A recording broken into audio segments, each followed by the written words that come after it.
Ibu rumah tangga dengan satu anak yang merupakan residivis kasus pencurian kembali tertangkap. Sebelumnya dia juga pernah ditangkap petugas karena telah mencuri di 20 TKP. Masyid Naharmen, ibu rumah tangga dengan satu anak usia 7 tahun ini untuk kedua kalinya kembali berurusan dengan pihak kepolisian. Tersangka kembali melakukan tindak kriminal pencurian pada 27 Agustus lalu.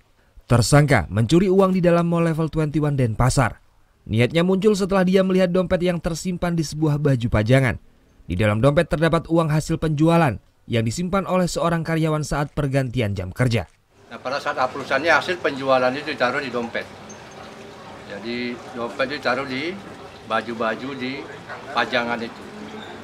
Nah, dari hasil cek CCTV terpantau pelaku ya pura-pura belanja dari sana lalu mengambil dompet tersebut. Tersangka kemudian berhasil ditangkap di seputaran Denpasar oleh tim Opsnal Polsek Denpasar Barat pada 30 Agustus 2017. Dari hasil curian tersebut, petugas berhasil mengamankan uang tunai sebanyak Rp9.500.000 yang merupakan hasil curian di TKP tersebut. Sebelum tertangkap, tersangka juga sempat melakukan pencurian di Pasar Batu Bulan Gianyar. Pada tahun 2016, tersangka tertangkap jajaran Reskrim Polsek Mangwi Badung karena telah melakukan tindak pidana pencurian di 20 tempat. Surya Sanjaya melaporkan untuk NET.